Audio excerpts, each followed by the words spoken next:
नमस्कार सर। हाँ दीपक भाई नमस्कार।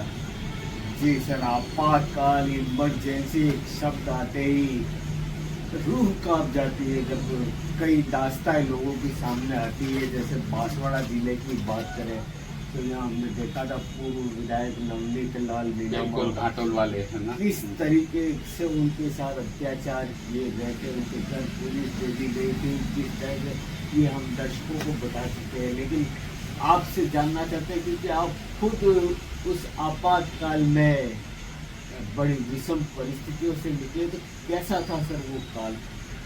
देखिए आपातकाल में इतना तो सब जानते हैं कि ये सिर्फ इंदिरा जी ने अपनी सरकार बचाने के लिए किया था। बहुत बड़ा आंदोलन चल रहा था गुजरात के विद्यार्थियों, अहमदाबाद के विद्यार्थियों से शुरू हुआ, मेडिकल कॉलेज के लड़कों से गुजरात तक। गुजरात के बाद वो फिर बिहार में फैला और बिहार में बहुत लोगों ने अपना साल भर इसी में बिगाड़ दिया। जयप्रकाश जी ने जब आंदोलन का नेतृत्व लिया तो पूरे देश के युवक उनके साथ थे, खास करके गुजरात और बिहार के।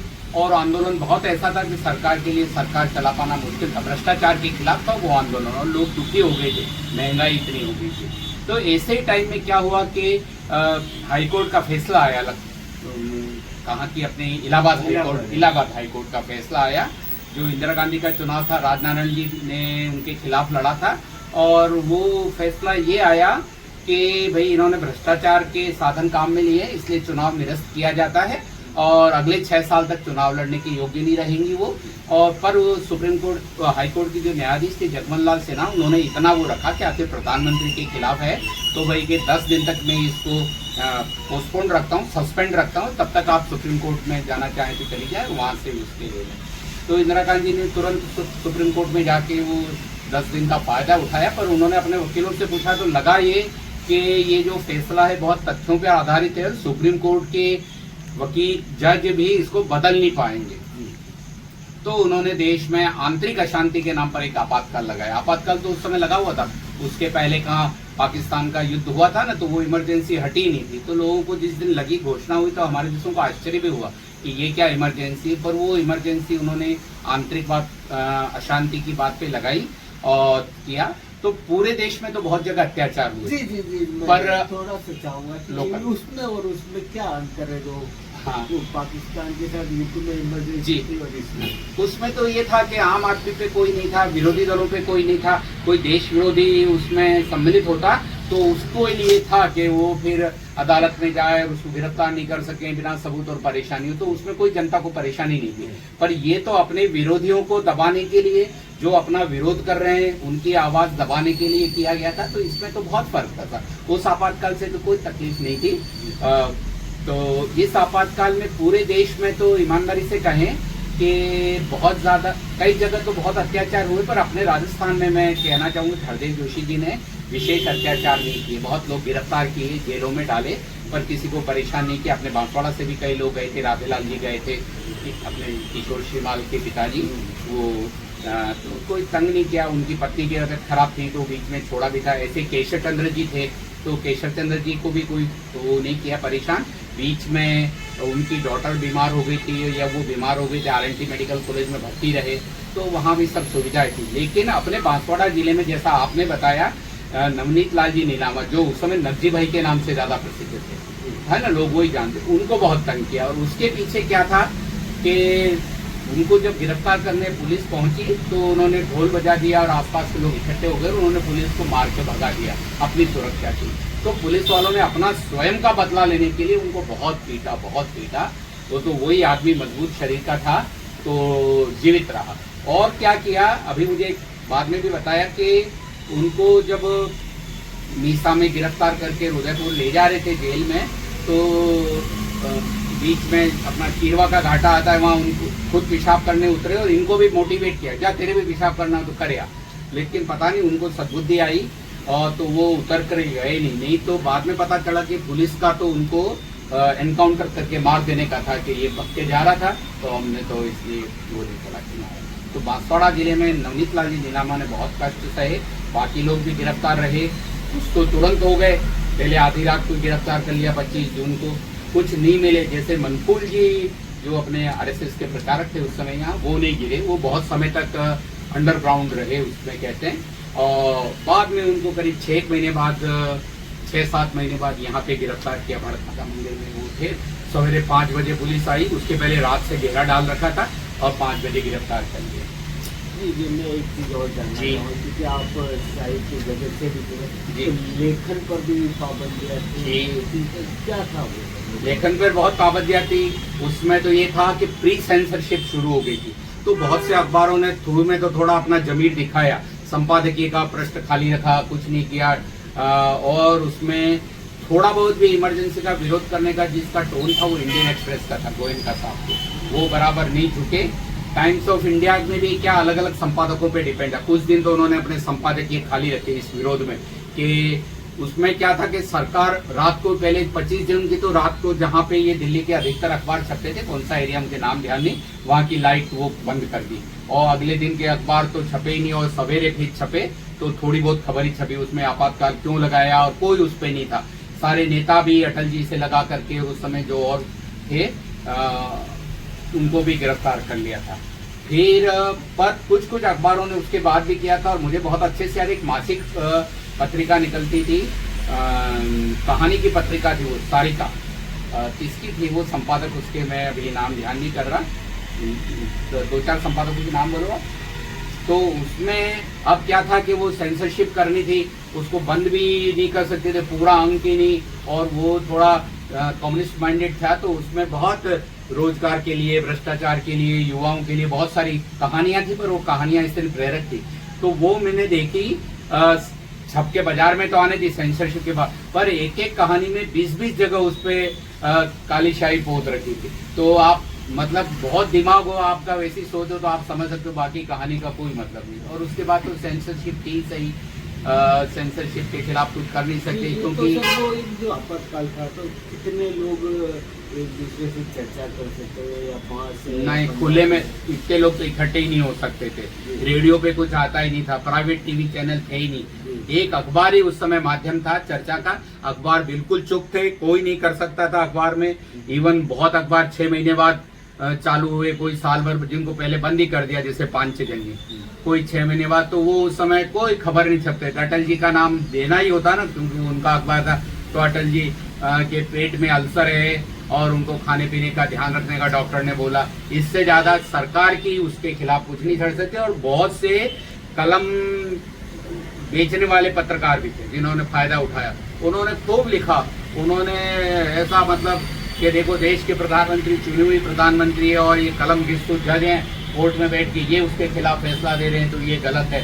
तो न्यायपालिका पे तो बहुत हमला हुआ, न्यायपालिका मृत जैसी थी, और कहा भी लोगों ने कि न्यायपालिका तो इसके प्रधानमंत्री का कार्यपालिका के अंडर में होनी चाहिए, स्वतंत्र न्यायपालिका क्या है, जनता चुनती है, जनता जो कहे वो न्यायपालिका। तो सेंसरशिप, बहुत कड़ी सेंसरशिप थी और कोई खबर नहीं छपती। जी सर, एक चीज़ और है कि आप जैसे एक दूसरे के कोई संदेश पहुंचाना या ये करना, कुछ क्या इसका कोई तरीका इसका करते थे? ऐसा नहीं था, अखबार नहीं छप सकते थे। इंडियन एक्सप्रेस वालों ने बहुत से पत्रकारों को जेल हुई। जी वो नहीं, हाँ, जो सामाजिक देखिए, सामाजिक क्या, आम जनता तो हिंदुस्तान की दुखी थी, पर वो कुछ इसमें बोलती नहीं थी, वो सरकार जैसे चलाए। इवन विनोबा भावे जैसे ने कहा कि ये तो अनुशासन पर्व है, बाद में भले उनको भी जेल में डाला उन्होंने, पर उन्होंने भी शुरू में थोड़ा टाइम पे चलने लग गई थी गाड़ियाँ, सफाई मजदूर वाले हुए थे, तो एक कुछ लोगों को ठीक भी लग रहा था कि आपातकाल तो ऐसा अनुशासन आया है। लेकिन जो लोग राजनीतिक दलों के कार्यकर्ता थे या बहुत राष्ट्रवादी थे, उन्होंने बहुत वो किया। कुछ लोगों ने आत्मदाह किया, जो विनोबा भावे के चेले थे वहाँ पे, गांधी जी के वो थे कि हम कुछ कर नहीं सकते, तो इस आपातकाल के खिलाफ। और जगह जगह आंदोलन भी हुए। हमारे एक मित्र हैं अभी, वो doctor Bharatlal Mathuria medical college में आए थे, तो ये अपनी जून में लगी, 25 जून को इमरजेंसी, और फिर जुलाई और अगस्त में 15 अगस्त को फंक्शन हुआ पहले बड़ा, तो उसमें वो आपातकाल के खिलाफ नारे लगाते हुए गिरफ्तार भी हुए। फिर क्या था कि आपातकाल में शुरू में तो सब जेल में चले गए, बाकी जो लोग अंडरग्राउंड हो गए थे बच रहे, फिर वो आपस में मिलने लगे बड़े नेता, और फिर कुछ समाचार इधर से इकट्ठे हुए। तो राजस्थान में समाचार जयपुर में इकट्ठे होते थे और सबको वहाँ जयपुर में किसी गुप्त जगह पे बुला के देते थे। हमारे पास उदयपुर से जाते थे डॉक्टर गट्टानी साहब, ये जो अभी गट्टानी हॉस्पिटल है ना शास्त्री सर्कल के पास, हाँ। वो डॉक्टर एस पी गट्टानी साहब, उन्होंने नौकरी नहीं करी ये रहे, ये वहाँ से समाचार लाते और फिर वो समाचार छापने के लिए साइक्लो स्टाइल मशीन पे छापते। तो उस अखबार का नाम था चिंगारी, 15 दिन में छपते। तो वो लेके आते, फिर वो दूसरे को नहीं बताते, किसी को एक को देते बुला के कि तुम ये वहाँ दे आओ, वहाँ फिर वो छपते। फिर वापस वो तीसरे आदमी के घर पे जाती चिंगारी और फिर वहाँ से बढ़ती। तो अब चिंगारी देओ किसको, आप तो देते हुए पकड़ जाओ, जिसको देओ उसको पुलिस गिरफ्तार कर लेगी। तो वो उसका बहुत गुप्त वितरण होता। वो लेके हमने डाले, तो अब कैसे डालो, तो हम ये नेताओं अफसरों के नाम लिख के कलेक्टर और ये अलग अलग पोस्ट ऑफिस में रात के समय जाके डालने जाते, पोस्ट ऑफिस के डब्बे में जब कोई देख नहीं रहा हो। तो ऐसा किया कई महीनों तक ये चलता। अपने रेल में डालते, चेटक चलती थी खाली उस समय उदयपुर से, तो चेटक में तो वो खुलते भी डब्बे नहीं, और थर्ड क्लास में तो एकदम भर जाती थी। फर्स्ट क्लास के डब्बे देर से आते हैं, वो उनका रिजर्व रहता, तो उसमें जाके चुपचाप देख के कोई है नहीं तो उन पे डाल के आते। और कभी कभी बांसवाड़ा आता जैसे मैं, तो खिड़की में से देखा कि आगे पीछे कोई गाड़ी नहीं है, कोई देख नहीं रहा है, तो खिड़की में से डाल दिया। तो वो नीचे मिलेगी, किसी को भी मिलेगी तो कोई पड़ेगा। लोग ऐसे बाथरूमों में रख देते वो जानकारी, ऐसे करके। यहाँ बांसवाड़ा कॉलेज के बाथरूम में भी, बाथरूम में लिख भी दो कोई आपातकाल के खिलाफ, जरा सा लिखा हुआ हो ना, तो अगले दिन वो प्रिंसिपल मिटवा देता था, नहीं मिटा तो उसके खिलाफ हो जाए। एक और मनोरंजक बात हुई सुना है, तो एक बार पूरे देश में सोचा कि इसके विरोध में कुछ करना चाहिए। तो ये हुआ कि जो अपने कार्यकर्ताओं, खास करके नॉर्थ इंडिया में तो आरएसएस के लोग थे, साउथ में कम्युनिस्ट पार्टी वाले भी विरोध में थे किया, और कुछ जगह बम्बई वगैरह में फर्नांडिस की सोशलिस्ट पार्टी थी, उन्होंने भी उसमें बराबर किया, पर ज्यादातर उत्तर भारत में संघ के ही लोग थे। तो अब वो बनाओ, आजकल क्या कहते हैं अपन इसको, बैनर तो बनते नहीं थे और वो छप भी नहीं सकता था गुप्त से, हाथ पे लिखो। तो हाथ के लिए उतना बड़ा कागज लाना भी मुश्किल था। तो अखबार का कागज बड़ी साइज का होता है, अखबार के कागज पे नील से लिखते, ब्रश से, ताकि बहुत बड़ा अक्षर हो, और थोड़ा सा लिखते। तो वो लिखना बहुत मुश्किल, फिर उसको चिपकाना बहुत मुश्किल, चिपकाने का साधन कहाँ लाए। पर हमने एक बार ऐसा उदयपुर में किया, तो उसमें एक मनोरंजन घटना हुई। मेडिकल कॉलेज में क्या है कि हॉस्टल में रहते ना, तो एक दरवाजा होता और खिड़की होती, तो खिड़की बंद कर ली, दरवाजा बंद किया, और बाद में उसी दरवाजे से आपको खोल के बाहर जाना हो तो लैट्रिन। तो थोड़े लोग इकट्ठे हुए, तो आसपास वालों को बड़ा वो रहता कि क्या है, कुछ है यहाँ, पुलिस को बता दो। पुलिस आती भी हो, उस समय ये था कि हॉस्टलों में पुलिस नहीं आ सकती थी, वो भी चुपके चुपके उनके सीआईडी आते थे। तो वो बड़ा चुपके से एक एक आदमी जाता। और फिर हमारे हॉस्टल में क्या है, थोड़ा अभी भी होता है कि नहीं होता पता, आते कोई भी लात मार जाता। जो पढ़ने जा रहा होता है ना, तो वो देखता तू सो रहा है, तो उसको जगा जाओ साले को दरवाजे पे जोर से लात मार के, या ये क्या पढ़ रहा है, ऐसे ही उसको बातें करते जाओ, तो खोल के भी अंदर आ जाए। तो हमने ऐसा किया कि एक और कार्यकर्ता था, 4-5 तो अंदर बैठे, और उसको कहा तू बाहर से ताला लगा के जा और फिर 2 घंटे बाद आके खोल देना, तो ताकि बाहर वाले आने जाने वाले को लगे कि इस कमरे में कुछ नहीं हो रहा, ताला बंद है। तो फिर वो अखबार के कागज पे ब्रश से लिखे। एक जने ने पहले से लई बना रखी थी, हॉस्टल में लई बनाना भी बहुत मुश्किल था, मैस में बनाओ तो वो हो जाए, गोंद उतना खरीद के ला नहीं सकते थे, तो वो उसने कमरे में हीटर पे बनाई, चाय बनाने के हीटर पे लाई। तो 2 घंटे के बाद क्या हुआ कि सब लोग आए ना, तो खाना खा के पानी पी के आए कि भाई अपन 2-3 घंटे लगातार बैठेंगे। तो फिर पेशाब भी आई। अब पेशाब आए तो कर ही नहीं सकते थे, मोबाइल कोई था नहीं कि उस छोरे को कहे कि तू आके दरवाजा खोल दे। और वो बंदा 2 घंटे बाद जाऊंगा यूं करके सो गया, तो और 3-4 घंटे आया। तो वो अंदर के जो लोग थे उनको बाथरूम जाने में 1-2 जनों को, खास करके मेरे को भी बहुत परेशानी हुई रोके रखने की। पर फिर हमने वो अगले दिन रात को चिपकाए, और सवेरे उठे जल्दी अपने वो देखने के लिए, तो हमने 25-30 जगह चिपकाए होंगे वो। पर सवेरे 6 बजे तक जब दिन उठता और मेडिकल कॉलेज के लोग जाते ना, तो 2-4 को छोड़ के सब हटा दिए थे। रात को ही प्रिंसिपल को एक आध कहीं पता पड़ा तो पूरी लगा दी, पुलिस लगा दी, चपरासी लगा दी, हटा दिए। जो 2-3 बचे थे सवेरे तक, वो कुछ लोगों ने देखे और फिर थोड़ी देर में उनको भी हटा दिया।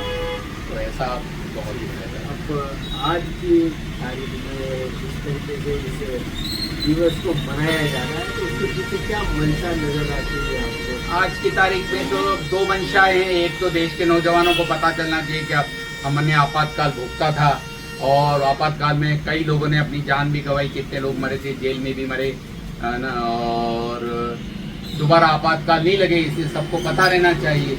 ये है। और बाकी क्योंकि अभी जो पार्टी सत्ता में है वो उनकी विरोधी पार्टी ने लगाया था, तो वो उसका फायदा उठाने के लिए भी आपातकाल मना रहे हैं। पर ये भी देश का एक ऐसा काला अध्याय था जिसके बारे में जानकारी नहीं थी, तो वो जानकारी सबको पता लगे, कोई बुरा नहीं कह सकते हैं आप। जब आज के दिन जब इस दिवस को जी हाँ। लोगों के जहन में उतारा जा रहा है, हाँ। हमारे ही लोगों ने मतलब चाहे ये सत्ता तो सब आज इसके पास है, कल कल उसके उसके पास पास, चली जाएगी, हाँ। लेकिन ऐसा दिन किसी को नहीं आज नहीं। कोई भी पार्टी की सत्ता हो वो आपातकाल नहीं लगा सके, नहीं पाता है। इसमें एक और मनोरंजक बात थी, वो आप कहें तो मैं बताऊं। अपने बांसवाड़ा के एक थे, बहुत बड़े अधिकारी रहे और अभी उनकी डेथ हो गई, नरमोहन जी दोषी करके। वो नरमोहन जी उस समय उदयपुर में संघ के प्रचारक के विभाग थे।